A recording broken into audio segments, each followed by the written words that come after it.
இரண்டாம் வருகை குறித்த செய்தியை இந்த நாளிலே நம் மத்தியில் ஒன்றான பாஸ்டர் பால்முருகேசன் அவர்கள் மதுரையில் வந்து கர்த்தருடைய வார்த்தை கொடுக்க போகிறார்கள். நம்ம எல்லாம் கைகளை தட்டி கர்த்தருடைய வார்த்தைக்காக வரவேற்போம்.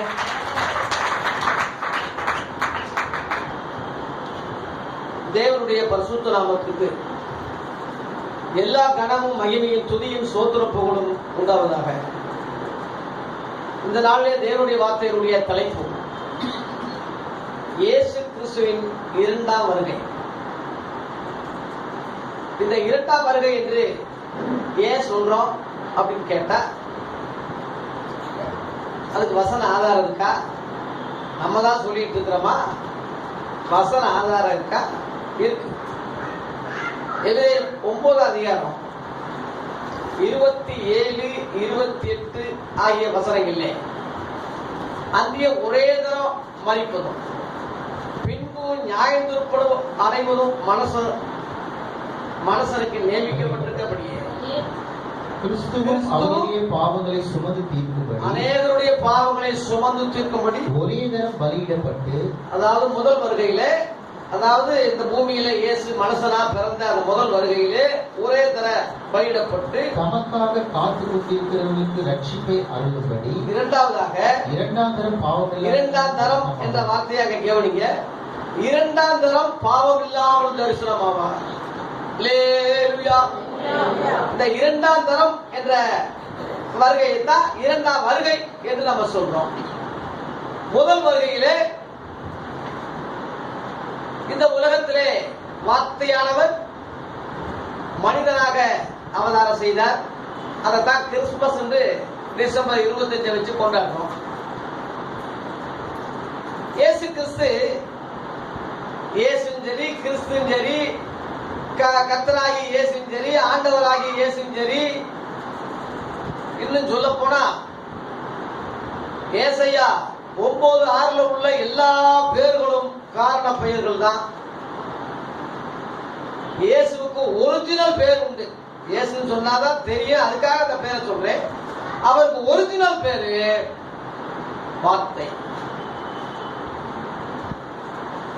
1 யோவான் 5:7 பரலோகத்திலே சாட்சியிடுகிறவர்கள் மூவர், பிதா, வார்த்தை, பரிசுத்த ஆவி என்பவர்களே என்று அங்கே மூவரை பற்றி அங்கே எழுதப்பட்டிருக்கிறது. அந்த பிதா என்ற ஒருவர் தான் தேவன் சொல்றோம், பிதாவாகி தேவன் சொல்றோம். பிதா என்ற வார்த்தைக்கு முன்னாடி அனாதி தேவனாய் இருந்தார். இப்ப இந்த பிதாண்டு தொடங்கும் போது குமாரனாகிய அவருக்கு ஒரு தகப்பன் ஆயிட்டார்னு அர்த்தம். ஒரு ஆள் கல்யாணம் ஆகிறதுக்கு முந்தி எப்படி நம்ம ஒரு நபர செல்வம் அப்படின்னு சொல்றோம், செல்வன் பத்திரிகையில போட போது செல்வன், செல்வி, கல்யாணத்துக்கு முன்னாடி. கல்யாணம் பண்ண பிறகு திருமதி, புருஷனுக்கு கல்யாணம் ஆனதுக்கு அடையாளமா தமிழர் பண்பாட்டுல காலில் ஒரு நெஞ்சு போடுவாங்க. பொம்பளைக பூமியை நோக்கியே நடக்கிறாங்களாம். அந்த காலை பார்த்த உடனே ஓஹோ கல்யாணம் முடிஞ்சவனான்னு சொல்லி விலகி போறது. அதுக்காக தமிழர் பண்பாடெல்லாம் இந்து மதத்துல எல்லாத்துக்கும் அர்த்தம் இருக்கு. அர்த்தம் உள்ள இந்து மதம்னு கண்ணதாசன் சும்மா எழுதல. கடைசியில அந்த அர்த்தத்துக்குரியவர் இயேசு தாண்டி இயேசு காமியத்தில் சொல்லி சேர்த்தான். என்னும் எழுத்தவெல்லாம் இயேசுவே, இவரை நம்புங்கன்னு சொல்லிதான் கடைசியில இயேசு காமியத்தில் எழுதி முடிச்சாரு. அது வரலாறு. தாலி போடுறது நிமித்து நடக்கிறான ஆம்பளையாம். தாலிய பார்த்த உடனே சரி கல்யாணம் ஆயிடுச்சு நம்ம போடாரான்னு சொல்லி அந்த பொம்பளைய கேள்வி பண்ணாம மாறி போயிடுவானா. எல்லாம் ஆதி காலத்தில் உள்ள பெரிய ஆளுங்க செய்யறது பெருமாள் மாதிரி இப்ப ஆயிடுச்சு. ஆகவே தேவன் அனாதியா தேவன் இருக்கும் போது யெகோவா என்று, ஏலோஹீம் என்று அனாதி தேவன் என்று அழைக்கப்பட்டார். இயேசு கிறிஸ்துவை இயேசுவை அவர் ஜெனிப்பித்தார். வார்த்தை, அதான் வார்த்தையா ஜெனிப்பித்தார். மனுஷனா வந்ததுனால அவர் மனுஷிக தன்மையோ அல்லது ஆளுத்துவமுடையவரோ அல்ல. அதுக்கு முன்பதாகவே ஜெனிப்பிக்கப்பட்ட அந்த சூழ்நிலையிலேயே தேவன் என்னைக்கு இயேசுவை ஜெனிப்பித்தாரோ அன்னைக்கே அவர் பிதாவாயிட்டார். எபிரேயர் 1:5 எபிரேயர் 1:5 எப்படியெனில் நீர் என்னுடைய குமாரன், இன்று நான் உம்மை ஜெனிப்பித்தேன் என்று நான் அவருக்கு பிதாவாய் இருப்பேன், அவர் எனக்கு குமாரனாய் இருப்பார் என்று அவர் தூதர்களே யாருக்காவது எப்போதாகிலும் சொன்னதுண்டா? இல்லைன்னு. தூதர்கள் போய் தூதர்களுக்கு தேவன் அப்பாவாக முடியாது. இப்ப தூதர்கள் எப்படி படிச்சாருன்னா அதுல 14ஆம் வசனத்துல பணிவிட ஆவிகள் போட்டிருக்கு. எபிரேயர் 1:14 பணிவிட ஆவிகள் போட்டிருக்கு. அதுல 7ஆம் வசனத்துல ஆவிகளா தேவதூதர்களை காற்றுகளா படைச்சாருன்னு போட்டிருக்கு. அதனால பணிவிட ஆவிகளை தவிர அவங்களுக்கு தேவன் பிதாவா ஆக முடியாது. ஏகப்பட்ட தூதர்களை படைச்சாரு. யோபு 38ஆம் அதிகாரத்துல அதிகாலையிலே நட்சத்திரங்களை போல தூதர்கள் வந்தாங்க இருக்கு. முதலாவது எழுதப்பட்டது யோபு புஸ்தகம் தான், ஆதியாகமம் கிடையாது. முதல்ல எழுதப்பட்ட புஸ்தகம் யோபு தான். அதுல தூதர்களை பற்றி அங்க நிறைய படைச்சதாக சொல்லப்பட்டிருக்கு. அதன் பிறகு இயேசு கிறிஸ்துக்கு பிறகுதான் அவங்க படைக்கப்பட்டாங்க. இயேசு கிறிஸ்து அங்க சொல்லும் போது என்னுடைய குமாரன் என்று நான் உம்மை ஜெனிப்பித்தேன்.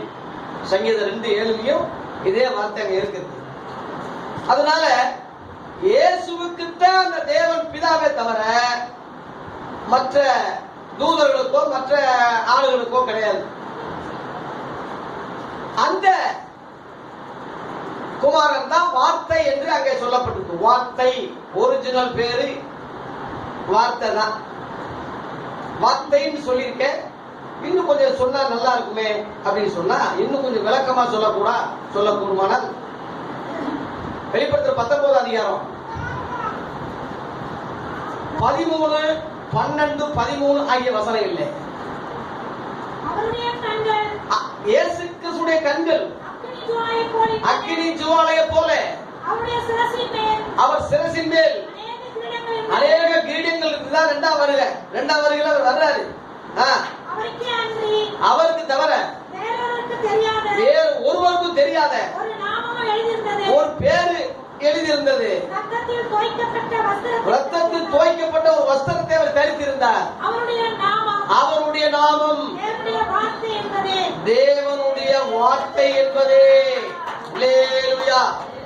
தேவனுடைய வார்த்தை என்பதும் அப்படின்னா அடிஷனலா எத்தனையோ பேர்ல இதுவும் ஒண்ணு அப்படின்னு அர்த்தம். என்பதே அப்படின்னா இதுதான் அவருடைய ஒரிஜினல் நாமம். இதுதான் அந்த வார்த்தையானவர். அதுக்கு பிறகு பரிசுத்த ஆவின்னு சொல்லியிருக்கு. இந்த மூவர் இருக்கும் போது பிதாவின் சித்தத்தை செய்ய மனுஷன் கெட்டு போனா இந்த 3 பேரு சேர்ந்துதான் மனுஷனை படைச்சாங்க. நமது சாயலாக நமது ரூபத்தின்படி நமது என்ற வார்த்தையை ஆதியாகமம் 1ஆம் அதிகாரத்துல வர்றத 26, 27 வர்றத கேவனிங்க. நமது என்ற வார்த்தை அங்க வருது. அதுக்கு முன்னாடி தூதர்களை படிச்சு ஒருத்தன் ஏமாத்திட்டான். கேருப்பு முதல்ல பாவம் செஞ்சது ஆதாம் இல்ல, ஏவாள் கிடையாது. முதல்ல பாவம் செஞ்சது அந்த கேருப்பு தான். எசேக்கியேல் 28:16 இருக்கு. முதல்ல பாவம் செஞ்சது அவன் தான். எப்படி தேவனுக்கு மேலாக தன்னை உயர்த்தினா, மேட்டுமை கொண்டான், பெருமை கொண்டான். அவன் அழகு அவனை கெடுத்தது, அவன் பணம் அவனை கெடுத்தது. அதனால அவன் பாவம் செய்தான். 16, 17 அவன் தள்ளப்பட்டான்.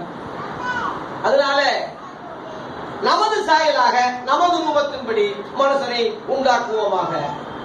தேவதூதர்கள் தேவ சாயல் அல்ல. அவங்களுக்கு ரெக்கை இருக்கு, அவங்களுக்கு சிறகுகள் இருக்கு.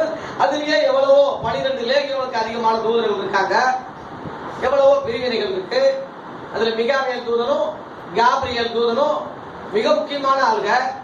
அதுக்கு ஈக்குவலா தான் இந்த கேருப் படைக்கப்பட்டார். சாதாரண ஆள் இல்ல. கேருப் அதிகாலையில் மகனாகி விடிவெள்ளியே என்று அவனுக்கு இயேசுவின் பெயரையே அவனுக்கு கொடுக்கிற அளவுல அவன் கெப்பாசிட்டியா இருந்தான், ஆராதனை மாஸ்டரா இருந்தான், வடபுறங்கள்ல ஆராதனை செய்யக்கூடிய அளவுல கெட்டிக்காரனா இருந்தான். அந்த நாதசுரம் கிண்ணறம் ஓசையெல்லாம் அவன்கிட்ட ரெடியா இருந்தது. அதுலயே அவன் மேட்டிமை ஆயிட்டான், பெருமை ஆயிட்டான்.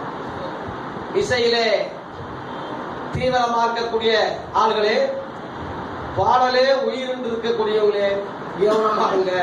இந்த இசையே இந்த பாடலே உங்களை மேட்டிமை அடைய வச்சிடும். இயேசுவி நாமம் இனிதான நாமம் படிச்சோம். அந்த எழுதுறவரு செழிப்பு உபதேசத்துக்கு போயிட்டார். ஒரு காலத்துல ஆவிக்குரிய சத்தியத்தில் இருந்தவரு செழிப்பு உபதேசத்துக்கு போயிட்டாரு. பணம் தான் முக்கியம். அதுக்காக அவரை பின்பற்ற முடியுமா? பாட்டு எழுதிக்காங்க. இந்த மாதிரி நிறைய பேர் அப்படி போயிருக்கிறாங்க. பாடலுடைய கருத்தை தான் பார்க்கணுமே தவிர ஆவியில நம்ம போயிடக்கூடாது. கருத்தோடு பாடணும். ஆவியோடு பாடணும் மட்டும் இல்ல, கருத்தோடு பார்க்கணும். அந்த கருத்து வேதத்துக்கு பொருந்துதா, இயேசுவின் உபதேசங்களுக்கு பொருந்துதா, இப்படித்தான் பார்க்கணும். அதனால பாடல், ஆராதனை, இசை இந்த விஷயத்தை ரொம்ப கவனமாங்க. பாஸ்டர் மகனே இன்னைக்கு இசை அமைப்பாளராக இருக்கான், ஃபேமஸ் ஆயிடுச்சு. பிசாசு அதுல ரொம்ப தூக்கி விட்டுரும். அதனால இசை பாடல், நானும் பாடல ஏற்றுனவன் தான். ஏறக்குறைய 55 பாட்டுக்கு மேல சொந்தமா ராகம் போட்டு ஏற்றிருக்கேன். வயலிங் எல்லாம் முறைப்படி கர்நாடக சங்கீதம் 2 வருஷம் படிச்சிருக்கேன். எல்லாம் ஆர்வம் தான். முன்னாடி நல்லா தான் இருந்தேன்.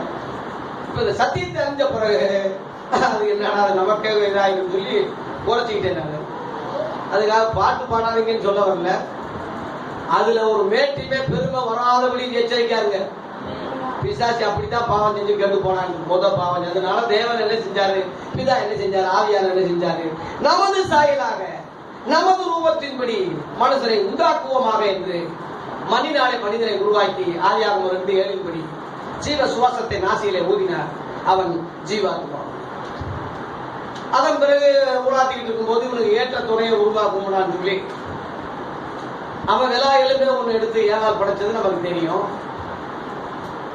அதன் பிறகு அந்த லூசிபர் என்ன செஞ்சான்னா தள்ளப்பட்ட, அவனும் அவனோட சேர்ந்த தூரங்களும் தள்ளப்பட்டாங்க. அதுல அவன் பாம்பு ரூபம் கொண்டு ஏதேன்ல வந்து இறங்கினான்னு சொல்லி எசேக்கியேல் 28:13 ஏதேன்ல இருந்தவன் போட்டு பாம்பு ரூபமா வந்துட்டான். வந்து இவங்களையும் ஏமாத்திட்டான். கெட்டு போனான், வஞ்சிக்கப்பட்டான். தெரிஞ்சு செய்யல, அவன் தெரிஞ்சு பாவம் செஞ்சான், இவங்க தெரியாம பாவம் செஞ்சாங்க. அதனாலதான் திரும்பவும் ஒரு வாய்ப்பு கொடுப்போம்லான்னு, ஆதாமே நீ எங்க இருக்கிறாய் என்று அதிகாரம் 3ஆம் அதிகாரத்திலே பாவம் செய்த போதும், வழிவிலகி போன போதிலும், கீழ்ப்படியாமல் போன போதிலும் தேடி வந்தார். இதான் தேவனுடைய இரக்கம் சொல்றது. தெரியாம ஒண்ணு வரல, அவன் ஒளிஞ்சுக்கிட்டான். எங்க இருக்கிறாய் மகனே ஆதாமே அப்படின்னு சொல்லும் போது ஓடி வந்து, ஐயா பாவம் செஞ்சுட்டேன் ஐயா, நீங்க சொன்னது மீறிட்டேன்னு சொல்லி ஒரு வார்த்தை சொல்லல. அந்த பழிய மனைவி மேல போட்டா, மனைவி பாம்பு மேல போட்டுச்சு. பாம்பை கேட்டாரா கேள்வி? இவர் சாயல், இவருடைய ரூபம், அதனாலதான் கேட்டாரு. ஆவியான தேவனுக்கு அது தப்பு. அந்த பாட்டு ரொம்ப பெருசா பாருங்க. ஆவியான தேவனுக்கு ரூபம் இருக்கு. அவர் தமது ரூபத்தின்படி, தமது சாயின்படி மனுஷனை ரூபம் இருக்குல்ல அவருக்கு. அவர் ரூபத்துல தான் நம்மள படைச்சிருக்காரு. ரூபம் இல்லைன்னு பாடுறீங்க, எதை வச்சு பாடுற? எதை வச்சு பாடுறேன்னா யோவான் 4:24 தேவன் ஆவியா இருக்காருன்னு இருக்கான். சரி, அதுக்கு ஆவியா இருக்கிறது இருக்கா, இருக்கிறாரு இருக்கா? இருக்கிறாருனாலே ஆளுத்துவம் உடையவர் ஆகிறாரு. அது உனக்கு தெரியலையா? ஆவின்னு வருது. ஆவின்னு வந்தா இப்ப சீலான்னு சொன்னா பொம்பளையா, பவுலும் சீலாவுன்னா புருஷன் பஞ்சாதுன்னு சொல்லியிருக்கா. அவன்கிட்ட 3 வருஷம் பைபிள் காலேஜ் படிச்சு கேள்வி கேட்கிறான், பவுலும் சீலாவும் யார்? புருஷன் பஞ்சாது. சீலான்னு வருது இல்ல, சீலான்னு வந்தா பொம்பளை நினைச்சுக்கிட்டான். மாம்பழ பேர் அது. அந்த மாதிரி இப்ப ஏகப்பட்ட காரியங்கள், நிறைய விஷயங்கள்லாம் ஆம்பளை பேர் பொம்பளைக்கு, பொம்பளை பேரும் வித்தியாச அளவுல ஆண் ரூபத்திலேயே பாத்தீங்கன்னா ஆம்பளைகள்லாம் பொம்பளை மாதிரி தெரியக்கூடிய நாகரிகம், பொம்பளைகள்லாம் ஆம்பளைக்கு மாதிரி ட்ரெஸ் பண்ற ஒரு அலங்கோலம் இன்னைக்கு இருக்குல்ல. வெளிநாட்டுல இதை விட மோசமா இருக்கு. ஆகவே நம்ம அதில் ரெண்டுக்கு வித்தியாசத்தை தான் ஆண்டவர் படைச்சார். ஆகவே தமது சாயலாக தமது ரூபத்தின்படி மனுஷனை உண்டாக்கி ஏதேன் தோட்டத்தை உண்டாக்கி அங்க வச்சாரு. அவன் பாம்பு வந்து கழிச்சு போச்சு. தப்பு செஞ்சுட்டா, தவறு செஞ்சுட்டா, முடிஞ்சு. அன்னைக்கே ஒரு வாக்கு பண்ணாரு. ஆதியாகமம் 3:15 ஸ்திரீயின் வித்து உன் தலையை நசுக்கும்.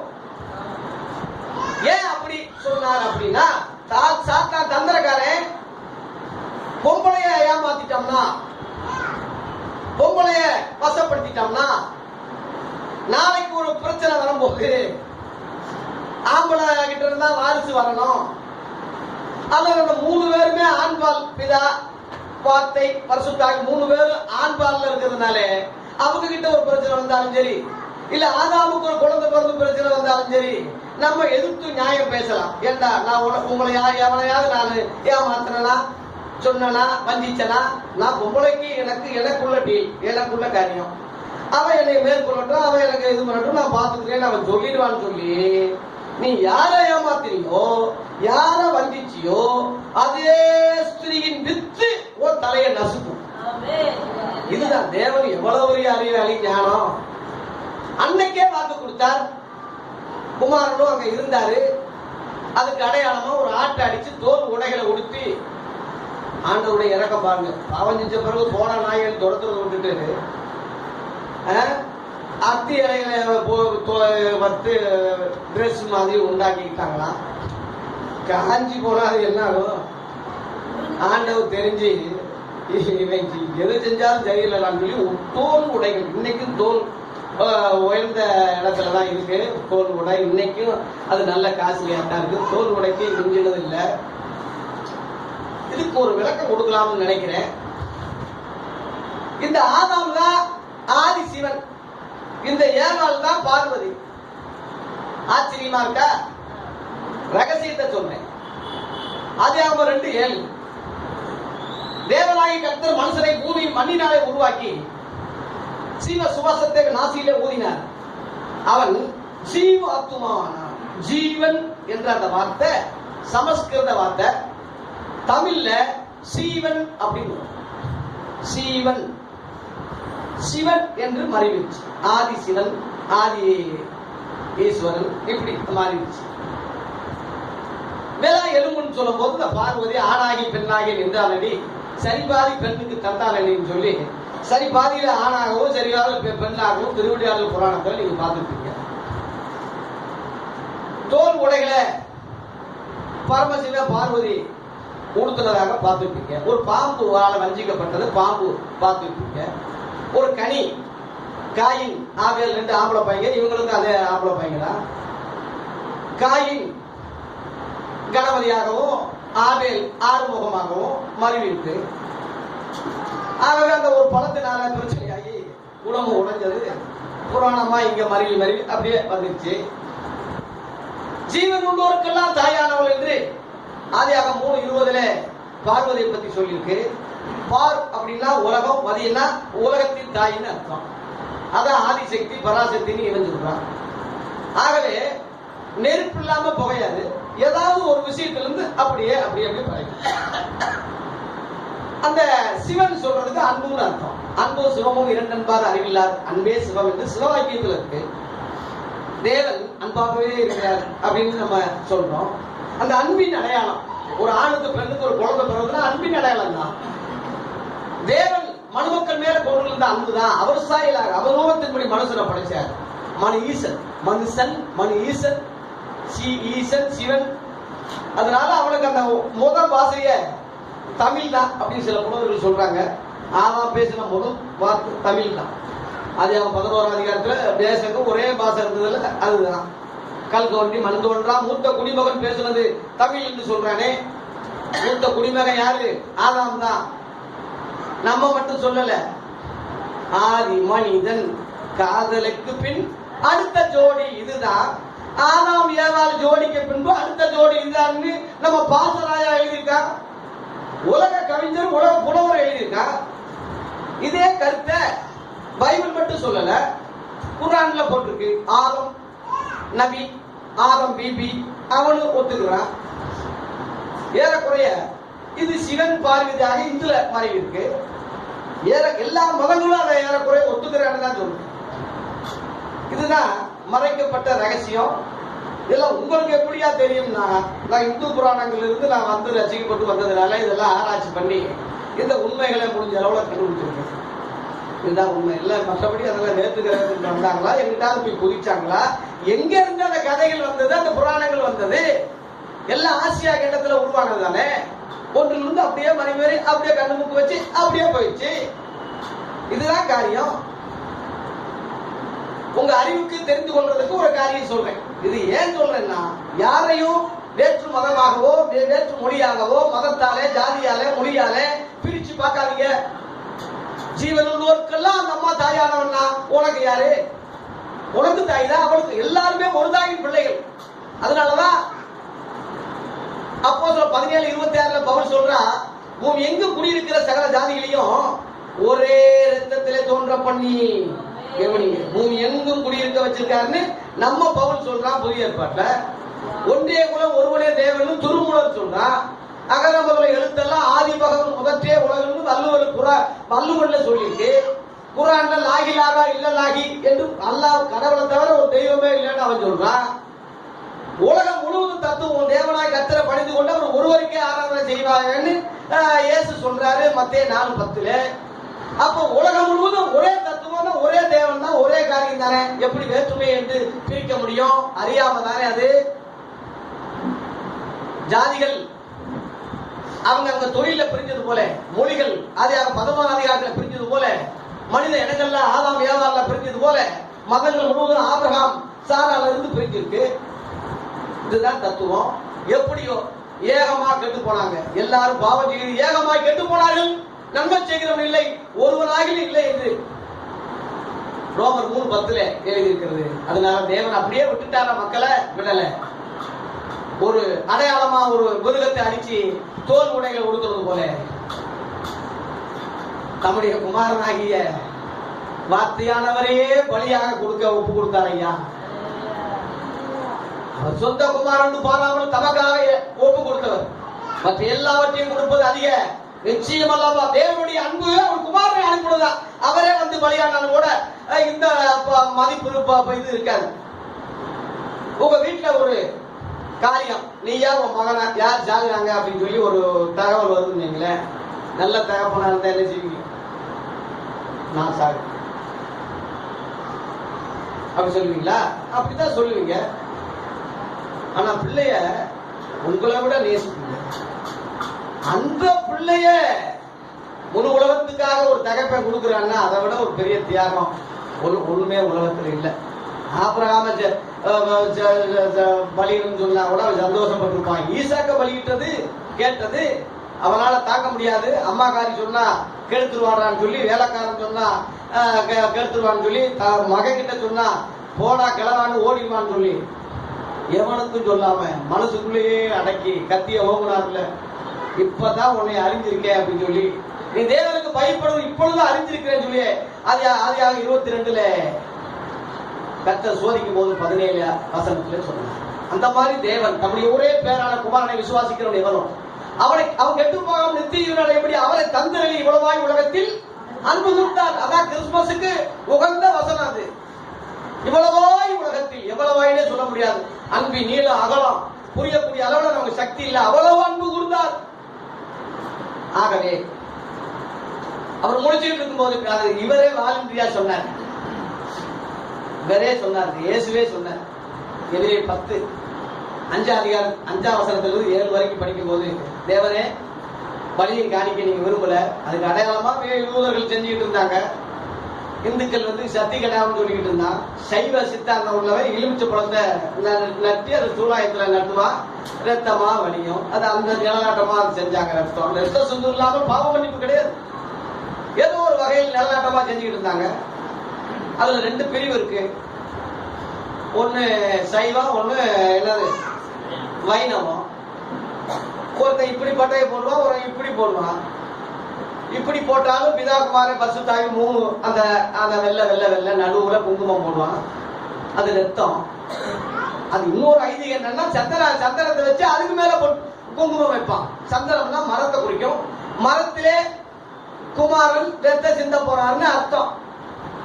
சூலாயத்தை எப்படி எடுத்துக்கிட்டா அதுவும் பிதா குமாரன் பரிசுத்தாவி தான். நடுவுல மட்டும் சிகப்பு இருக்கும் கோடு. அது இயேசு கிறிஸ்து நடுவுல உள்ள குமாரன் வர்றதுனால நடுவுல பலியாக போறாருன்னு அர்த்தம், ஞான அர்த்தம்.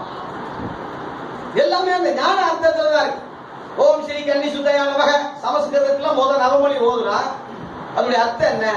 கண்ணின் வயிற்றில் சுத்தமா பிறந்தவரே உமை நமஸ்கரிக்கிறோம். அந்த தமிழாக்கம் பண்ணா அது ஏசையா 7:14 இதோ ஒரு கன்னியை கர்ப்பவதியாகி ஒரு குமாரனை பெறுவாள், இம்மானுவேல் பேருபாடுன்னு சொல்லி இருக்கு. கன்னியை கர்ப்பவதி, அதான் ஓம் ஸ்ரீ கன்னி சுத்தையானாம அவன் சொல்றான். ஓம்னா ஆதி வார்த்தைன்னு அர்த்தம், ஆதி சத்தம்னு அர்த்தம்.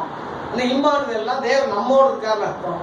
அதான் இப்ப வேலு யாத்திரைன்னு வேலாயுதம் சொல்லிட்டு இருக்கான். முதல் வேலாயுதம் இயேசுவின் பேரு தான். அவர் தேவன் நம்மோடு இருக்க. அதனால வடபழனியா இருந்தாலும் சரி, தென் பழனியா இருந்தாலும் சரி, எந்த பழனியா இருந்தாலும் சரி, பழனி ஆண்டவரா இருந்தாலும் சரி, நாகூர் ஆண்டவரா இருந்தாலும் சரி, எந்த இயேசு ஆண்டவரா இருந்தாலும் சரி, தேவன் நம்மோடு இருக்கிறாங்க. அந்த அர்த்தத்துக்கு தான் இம்மானுவேல், தேவன் நம்மோடு இருக்காருன்னு அர்த்தம். எல்லாமே ஞான அர்த்தம் தான். இஸ்ரவேல், லேமுவேல், சாமுவேல், இதெல்லாம் எங்கடா அந்த வேல்கள்லாம் போய் தொலைவுது? எல்லாமே அந்த வேல்கள் அடிப்படையில் தான் வருது. எல்லாமே இந்த பழைய ஏற்பாடு இந்து கலாச்சாரமும் எல்லாம் ஒண்ணுதான். நல்லா பாத்தீங்கன்னா ஒண்ணுதான். அந்த ஆசரிப்பு கூட இருந்தா கோயில் வடிவத்தை இங்க கட்டுறான். அவன் நந்தி வாகனம் சொல்றதுதான் இங்க கல்லுக்குட்டி விளையாடு கும்பிடுறான். எல்லாமே மறிவு வந்ததுதான். இதெல்லாம் விளக்கம் கொடுக்கறதுக்கு இப்ப நேரம் இல்ல. ஆகவே எபிரேயர் 10 5 7 வரை குமாரனே சொல்றார், பலி காணிக்கை இதெல்லாம் செலுத்திக்கிட்டு இருக்காங்க தேவனே பிதாவே, இதெல்லாம் உங்க பெரிய பிள்ளைன்னு சொல்லிட்டீங்க. நான் உங்களுடைய சித்தத்தை செய்ய இந்த பூமிக்கு வரப்போறேன். ஒரு சரீரம் மட்டும் எனக்கு ரெடி பண்ணுங்க. ஒரு சரீரத்தை ஆயத்தம் பண்ணி 7ஆம் வசனம், இதோ தேவனே இதோ உங்களுடைய சித்தத்தை செய்ய இதோ வருகிறேன். புஸ்தகத்தில் என்னை குறித்து எழுதியிருக்கிறது. ஒரு ஸ்திரீ வித்து உன் தலையை நசுக்கும்னு எழுதியாச்சு. நான் வர்றேன் அப்படின்னு சொல்லி அவரே வாரிட்டு சொன்னாரு. ஆகவே மரியாதை அந்த சரீரம் ஏற்படுத்தப்பட்டது. அந்த வார்த்தை மாம்சமாகி, யோவான் 1:16 அந்த வார்த்தை மாம்சமாகி கிருபையினாலும் சத்தியத்தினாலும் இறந்தவரா நமக்குள்ளே வாசம் பண்ணினார். அவருடைய மகிமை கண்டோம். அந்த வார்த்தைய மாம்சமா வந்தவருக்கு தான் மத்தேயு 1:21 படி இயேசு என்று பெயரிட்டார்கள். அல்லேலூயா. இந்த இயேசு என்பதற்கு பாவத்தை போக்கி ரட்சிக்கிறவர் அர்த்தம். தமிழ்ல குரு என்று மொழி இருக்கு. குருனா பாவம், ரூனா அழிக்கிறவர்னு அர்த்தம். மத்தேயு 23:10 குருக்கள் என்று அழைக்கப்படாதவர்கள் கிறிஸ்து ஒருவரே உங்களுக்கு குருவா இருக்கிறார். எத்தனையோ தமிழ் புலவர்கள் சித்தர்கள் குருவை பத்தி ஏகப்பட்ட பாடல்கள் பாடியிருக்காங்க, புலவர்கள் பாடியிருக்காங்க. அந்த குரு மொத்தத்துக்கு சொல்றாரு, நான் தான் சொல்றேன், யாரும் கிடையாது. ஆகவே எல்லா புலவர்களுக்கும் எல்லா மகான்களுக்கும் எல்லா காரியங்களுக்கும் உள்ள விஷயம் தான் சொல்றதுக்கெல்லாம் டைம் இல்லை. ஆகவே தேவ பிள்ளைகளே, இந்த உலகத்தில மனித அவதாரமா எடுத்து பாவிகளை ரட்சிக்க உலகத்திலே இந்த பூமியில இறங்கினதுக்கு பேரு முதல் வருகை. பாவத்தை போக்கி இரட்சகராய் வந்தார். முதல் வருகை எல்லாருடைய பாவத்தை சுமந்தார்.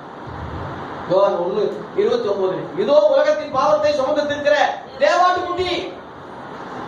1 யோவான் 2:2 நம்முடைய பாவங்களை நிவர்த்தி செய்கிற கிருபாதார பலி அவரே. நம்முடைய பாவங்களை மாத்திரமல்ல, சர்வலோகத்தின் பாவங்களை நிவர்த்தி செய்கிற பலியாயிருக்கிறார். அதனால உலக ரட்சகர் அவரு. எல்லாருடைய பாவத்துக்காக ரத்தம் சிந்தி மரிச்சார். மரிச்ச பிறகு இன்றைக்கு ஊழியர் கூட்டத்தில் ஒரு ரகசியம் சொன்னேன், திரும்ப சொல்றேன். மரிச்ச பிறகு 3 நாள் அந்த சரீரம் பாடி இறக்கி அடக்கம் பண்ணிட்டாங்க. அந்த ஆவியில் அவர் போய் காதல் ஆவிகளுக்கு பிரசங்கித்தார். உடனே பரலோகத்துக்கு போயிடல. நல்லா கேவனிங்க, இயேசு இறந்த உடனே பரலோகத்துக்கு போயிடல. 1 பேதுரு 3:18, 18, 19, 20 ஆகிய வசனங்கள்ல காவல் உள்ள ஆவிகளுக்கு போய் பிரசங்கம் பண்ண போறாரு. அந்த ஆவிகள் பூர்வத்தில் நோவா காலத்திலே இருந்து கீழ்ப்படியாமல் போன அந்த ஆவிகள் நீதியை பத்தி நோவா பிரசங்கம் பண்ணானே தவிர இயேசுவை பத்தி பேசல. நீதியை பத்தி பேசுறது போதாது, இயேசுவை பேசணும். இயேசுவே அங்க போய் சொன்னா தான் வேற எவன் போக முடியும்? பரதேசத்துக்கு 3ஆவது வானத்துக்கு எங்கடா போக முடியும்? அதனால மாம்சத்தில் உள்ளவங்களை சந்திக்க வார்த்தையாளர் மாசுமானது போல ஆவியில் உள்ளவங்களை சந்திக்க இந்த மாம்சத்தை சிறுவிலேயே தொங்க விட்டுட்டு ஆவியாய் போனார். 3 நாள் கன்வென்ஷன், வெள்ளி சனி ஞாயிறு கன்வென்ஷன். அந்த 3 நாள் முடிச்சுட்டு 3ஆம் நாள் ஞாயிற்றுக்கிழமை அதிகாலையில இந்த உடம்பு அதுக்குள்ள போய் அடக்கம் பண்ணிட்டான். உள்ள புகுந்து 3ஆம் நாள் உயிர்த்தெழுந்தார். உயிர்த்தெழ வச்சதே தேவன் தான். இயேசு தானா எழுப்பல. ஒரு ரகசியம் சொல்றேன். அப்போஸ்தலர் 2:32 இந்த இயேசுவை தேவன் எழுப்பினார். இதற்கு நாங்கள் சாட்சிகளாக இருக்கிறோம். அதே வார்த்தையை அப்போஸ்தலர் 3:15 போட்டிருக்கு. ஜீவாதிபதியை கொலை செய்தீர்கள், தேவனும் அவரை மரித்தோரிலிருந்து எழுப்பினார். அப்போஸ்தலர் 13:30 தேவனும் அவரை மரித்தோரிலிருந்து எழுப்பினார். ஏகப்பட்ட வசனம் இருக்கு. ஆகவே தேவன் எழுப்பினார். எழுப்பின இந்த இயேசு 40 நாள் அளவு பூமியிலேயே தரிசனம் கொடுத்தார். 40 நாள் இந்த பூமியில சீசர்கள் திரும்ப மீன் பிடிக்க போறேன்னு பல குடி கதவு தள்ளி போயிட்டான்.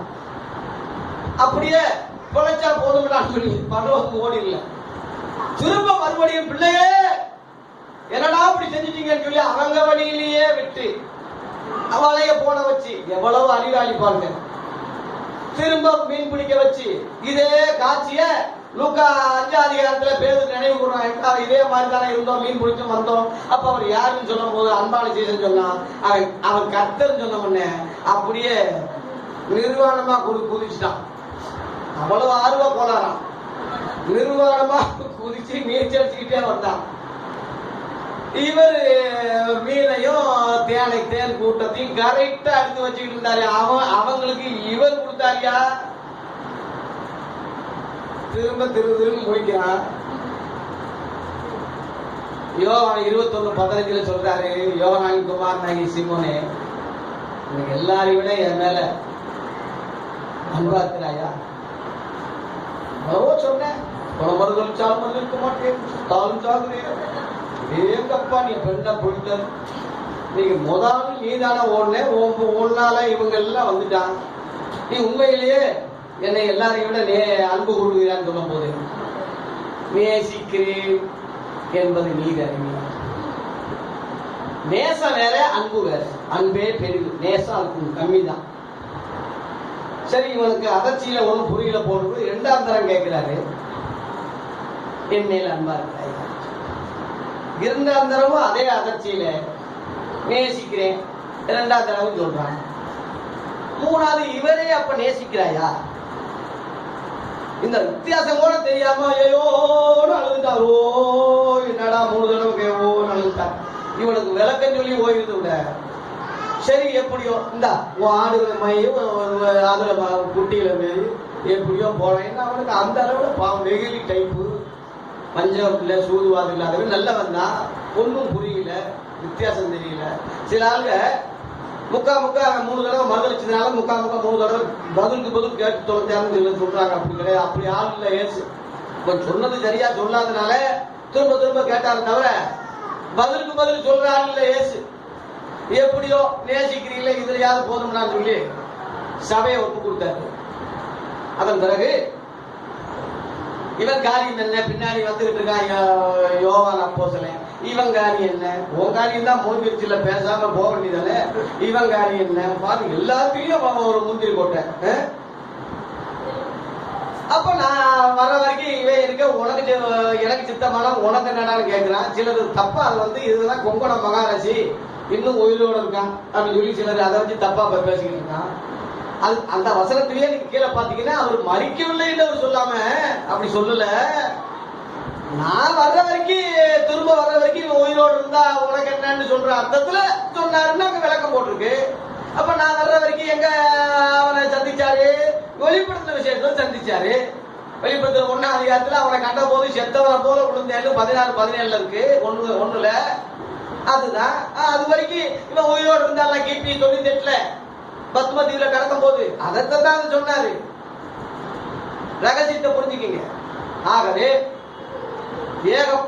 ஏகப்பட்ட அளவுல அவங்களுக்கு 40 நாள் அளவு தரிசனம் கொடுத்து நம்ப வச்சு, தோமா முதற்கொண்டு அவர் வந்தா தான் நம்புவேன்னு சொன்னா அவருக்காகவே ஒரு ஸ்பெஷல் தரிசனம் கொடுத்து, ஏன் இங்க வாடா, அந்த கையிலும் காலும் பாரு, அவிசுவாசி யாரா, என் தேவரே ஆண்டவரே கூப்பிட்டா, உன்னை மாதிரி ஆளு எல்லாம் இந்தியாவில் தாண்டா இருக்காங்க, குறிப்பா தமிழ்நாட்டில் இருக்காங்க, குறிப்பா சென்னையில தாண்டா இருக்காங்க, நீ போ, இங்க வந்து செத்தான். இப்படி 40 நாள் அளவு தரிசனம் கொடுத்துட்டு, அப்போஸ்தலர் 1 அதிகாரத்துக்கு வாங்க. 40 நாள் அளவு தரிசனம் கொடுத்துட்டு, இந்த அப்போஸ்தலர் எழுதுனது லூக்கா எழுதுனது இது. தியோபேலு என்ற ஒரு அதிபதிக்கு முதல் லூக்கா சுவிசேஷத்தை எழுதுனா, 2வது அவன் ரட்சிக்கப்பட்ட பிறகு இந்த அப்போஸ்தலர் நடவடிக்கைகள் எழுதுறான். அதுல 3ஆம் வசனத்துல நீங்க வந்து சில நாளுக்குள்ள 40 நாள் ஒரு தரிசனம் கொடுத்தாரு இருக்கா, படிங்க. அவர் பாடுபட்ட பின்பு 40 நாள் அளவு அப்போஸ்தலருக்கு தரிசனமாகி தேவன் ராஜ்யத்துக்குரியவைகளையும் அவர்களுடனே பேசி தெளிவான திஷ்டாந்தங்கள்லாம் உதாரணங்களாலே அவங்களுக்கு உயிரோடு இருக்கிறவராய் காண்பித்தார். நான் ஒரு ஆவியோ காத்தோ புகையோ கிடையாதுப்பா, நல்லா பாரு, நல்லா தொட்டு பாரு, நல்லா பாரு, சாப்பிட்டு அவங்களுக்கு முன்னாடி சாப்பிட்டு காட்டினாரு. நல்லா செக்அப் பண்ணி நல்லா 40 நாள் நல்லா நிம்மதியா அவங்க பார்த்த பிறகுதான் நீங்க சில நாளுக்குள்ளே பரிசுத்த ஆவியில ஞானசாரம் பெறுவீங்க. இது வரைக்கும் ஜலத்துல தான் பெற்றிருக்கீங்க. 4ஆம் வசனம் 5ஆம் வசனத்துல காத்திருங்க அப்படின்னு கட்டளிட்டாரு. காத்திருந்த அந்த கூட்டத்தை மறுபடியும் அந்த ஜனங்களை அப்படியே 500 பேருக்கு மேல ஜனங்களை கூட்டிட்டு போன ஒலிவ மலைக்கு போனார். அதுல 12ஆம் வசனம் 11, 12 படிங்க. மனுஷரே, இயேசு கிறிஸ்து எல்லாரும் கண்களுக்கான அந்த ஒளிவ மலைக்கு கூட்டிட்டு போய் அங்க நின்று எல்லாரும் கண்களுக்கான அங்க இருந்து அப்படியே எடுத்துக்கொள்ளப்படுறாரு. எடுத்துக்கொள்ளப்பட்டு ஒரு மேகம் அவரை அப்படியே மறைச்சி எடுத்துக்கிடுச்சு. பார்த்துக்கிட்டே இருக்காங்க. 2 தூதர்கள் அங்க நின்று என்ன சொல்றாங்க, கைலாய மனுஷரே, நீங்கள் ஏன் வானத்தை அண்ணாந்து, ஏன் அவர் போன பிறகு ஏன் பார்த்துக்கிட்டு இருக்கீங்க? உங்களிடத்திலிருந்து வானத்துக்கு எடுத்துக் கொள்ளப்பட்ட இந்த இயேசுவானவர் எப்படி உங்க கண்களுக்கு முன்பாக எப்படி எழுந்தருளி போனாரோ அப்படியே மறுபடியும் வருவார். மறுபடி என்ற வார்த்தையை கவனிங்க. அந்த ஒளிவு மலையிலேயே ஒரு பாதம் திரும்ப வந்து இறங்குறது தான் மறுபடி, அல்லது திரும்ப வர்றது, அல்லது 2ஆம் வருகை. வானத்திலிருந்து அப்படியே வந்துட்டு போனது ரகசிய வருகை என்று நேற்றைய தினத்திலே நான் சொன்னேன். ஆகவே அதே மலையில திரும்ப இறங்குவேன் அப்படின்னு சொல்லி சொன்னாரு. தீர்க்க தரிசனங்களும் அது ஏற்கனவே அதை பத்தி சொல்லி இருக்கு. சகரியா 14, டக்குன்னு படிங்க. சகரியா 14 4, 5 ஆகிய வசனம். அந்நாளிலே அவருடைய பாதம் கிழக்கு எருசலேமிலே இருக்கிற ஒலிவ மலை மேல் இருக்கும். வந்துச்சா? ஒலிவ மலையில அவர் பாதங்கள் நிற்கும். அப்பொழுது மகா பெரிய பள்ளத்தாக்கில் பூமி அதிர்ச்சி அப்பொழுது உண்டாகும். ஒலிவ மலை தன் நடுமையத்திலே 2 பக்கமாவது பலந்து கிழக்கு மேற்கா 2ஆ பலந்து போகும்னு போட்டிருக்கு. அந்த பூமி அதிர்ச்சி அந்த ஒலிவ மலையிலே இஸ்ரேல் நாட்டிலே ஆய்வு பண்ணும் போது, ஒரு ஸ்டார் ஹோட்டலை கட்ட வேண்டும் ஆய்வு பண்ணும் போது ஆராய்ச்சியாளர்கள் ஒரு பெரிய பூமி அதிர்ச்சி இங்க இருப்பதாக கண்டுபிடிச்சு கட்டதை நிறுத்திட்டான். இன்ன வரைக்கும் அது அப்படித்தான் இருக்கு. அதுதான் அந்த பள்ளத்தாக்கு. அந்த நேரத்திலே இயேசு ஒலிவ மலையில வந்து நிக்கும் போது அவரோட ஒரு பெரிய கூட்டம் வருது. 5ஆம் வசனத்தை படிங்க. அப்பொழுது என் மலைகளின் பள்ளத்தாக்கு, எல்லாரும் எதிரிகள்லாம் பள்ளத்தாக்குல ஓடிடுவாங்க. மலைகளின் பள்ளத்தாக்கு ஆச்சால் மட்டும் போகும். கீழே படிங்க, அந்த வசனத்துக்கு கீழே. தேவரீர் வருவி, கர்த்தர் வருவார். தேவரீரோட எல்லா பரிசுத்தவான்களும் வருவார்கள். அல்லேலூயா. இயேசு கிறிஸ்துவின் 2ஆம் வருகையில ஒரு பெரிய கூட்டம் பரிசுத்தவான்கள் இயேசுவோட வருகிறார்கள். இவங்க யாருன்னு கேட்டா எடுத்துக் கொள்ளப்பட்ட மணவாட்டி. அல்லேலூயா. நேற்றைய தினத்தில் சொன்னேனே, ஒரு இமை பொழுதிலே ஆட்டுக்குட்டியை மனைவியானவர் தன்னை ஆயத்தம் பண்ணினார் சபையை சொன்னமே, எடுத்துக்கொள்ளப்பட்டார் சொன்னமே, அந்த கூட்டம் தான் இங்க இயேசுவோடு வந்து ஜெயின்னு வந்து இறங்குது ஒலிவ மலையில. அல்லேலூயா. புருஷன் போற பாதையில் தான் பொம்பளை மனைவி போக முடியும். இப்ப அந்த மனைவி புருஷனுக்கு மனவாட்டி ஆயிட்டா, மணவாளை எங்க போனாரோ அங்க பின்னாடி போகும். அதான் மனவாட்டி. அல்லேலூயா. அவர் அங்க மேல இருந்து அங்க வர்றாரு. உலக பூமிக்கு 2ஆம் வருகை வர்றாரு. முதல்ல தனியா பேச்சுலதா வந்தாரு, இப்ப குடும்பத்தோட வர்றாரு. 2ஆம் வருகையில குடும்பத்தோட ஃபேமிலியோட வர்றாரு. அல்லேலூயா. அதனால ரகசிய வருகைன்னு சொல்றது மணவரனா வந்தாரு. முதல் வருகையில பாலனா வந்தாரு. 2ஆம் வருகையிலே ராஜாதி ராஜாவாய். அப்படின்னா என்ன அர்த்தம்? ராணியான ராணியாய். மணவாட்டி சபை ராணி, இயேசு ராஜா தான் ராணி தானே மனைவி. அதனாலதான் இந்த பூமியிலே அரசாளுவோம்னு புதிய பாட்டை பாடினாங்க. வெளிப்படுத்தல் 5:10 ரத்தத்தினாலே மீட்டுக் கொள்ளப்பட்ட எங்களை ராஜாக்களும் ஆசாரிகளும் ஆக்கினீர், நாங்கள் பூமியில அரசாளுவோம். ராஜாக்கள்னா ஆட்சி செய்வது, ஆசாரின்னா ஆராதிப்பது. ஆராதிப்பது பரலோகத்துல, ராஜா ஆட்சி செய்வது பூமியில. இதே பூமியில அதான் மறுஜென்ம காலத்திலே என்னை பின்பற்றின நீங்க இஸ்ரவேல்ல 12 சிங்காசனத்துல உட்கார்ந்து நியாயம் தீர்ப்பீங்கன்னு சொல்லி மத்திய 19ஆம் அதிகாரத்திலே பேதுரு எல்லாத்தையும் விட்டுட்டு வந்துட்டோமே, என்னையா கிடைக்கும் கேட்ட கேள்விக்கு பதில் சொன்னார். அந்த ராஜ்யம், அந்த இதுதான் 1000 ஆண்டு அரசாட்சி. 1 கொரிந்தியர் 6ஆம் அதிகாரம் 2ஆம் வசனத்திலே பரிசுத்தவான்கள் பூமியை நியாயம் தீர்ப்பார்கள் என்று அறிவீர்களா? அதுதான் பூமியை நியாயம் தீர்ப்பது. சாத குணங்களும் பாய்க்குவானு பூமியை சூதரித்துக் கொள்வானு மலை பிரசங்கத்திலே ஆரம்பிச்சாரே, அதுதான். உங்களுடைய ராஜ்யம் வருவதாக என்று சொன்னாரு. இதே பூமியில 1000 வருஷம் இயேசு அரசாள போனாரு.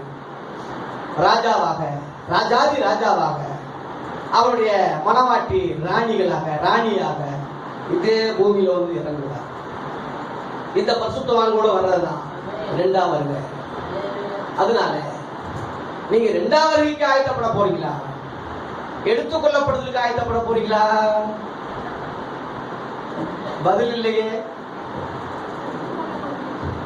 எடுத்துக்கொள்ளப்படுவதற்கு ஆயத்தப்பட்டாக்கா அவர் கூட 2ஆம் வருகையில வரும்போது நீங்க ராணி ஆக முடியும். நீங்க 2ஆம் வருகைன்னா ரத்த சாட்சியா தான் வரணும். ஏன்னா 666 அதுக்குள்ள வந்துடும். அதுக்கு தப்பிக்கிறது தான் சபையவே எடுக்கிறாரு. கைவிடப்பட்டவங்க அதை மாற்றுறாங்க. 666 ஒண்ணு தரிக்கணும், இல்லாட்டினா ரத்த சாட்சியா 2ல 1 தான். மீனை பிடிக்கிறது 2 வகை இருக்கு. ஒண்ணு தூண்டி, ஒண்ணு வலை.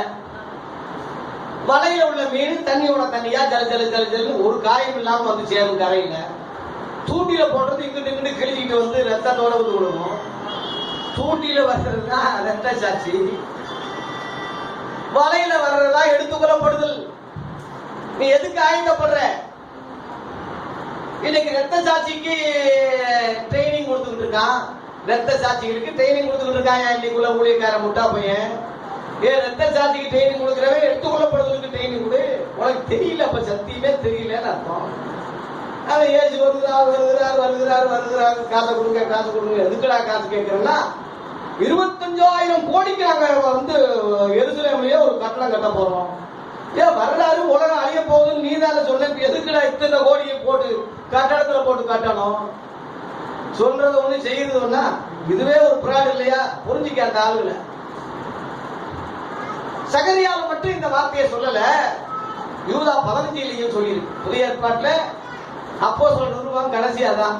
ரோமர்ல இருந்து யூதா வரைக்கும் உள்ள நிருபம் அப்போஸ்தலர் நிருபங்கள். அதுல யூதா 15 தமக்கு விரோதமாய் அவபக்தி உள்ள பாவிகள் பேசின கடின வார்த்தைகள் எல்லாவற்றையும் அவர்களை கண்டிக்கிறதுக்காக 1000 பரிசுத்தவான்களோடு கூட கர்த்தர் வருகிறார் என்று ஏனோக்கு முன்னறிவித்தார். ஏனோக்கு ஆதியாகமம் 5ஆம் அதிகாரத்திலே 300 வருஷம் தேவனோட சஞ்சரிச்சு மரணத்தை காணாம எடுத்துக்கொள்ளப்பட்டது. ஏனோக்கு எடுத்துக்கொள்ளப்படுவதற்கு ரகசிய வருகைக்கு அடையாளம்.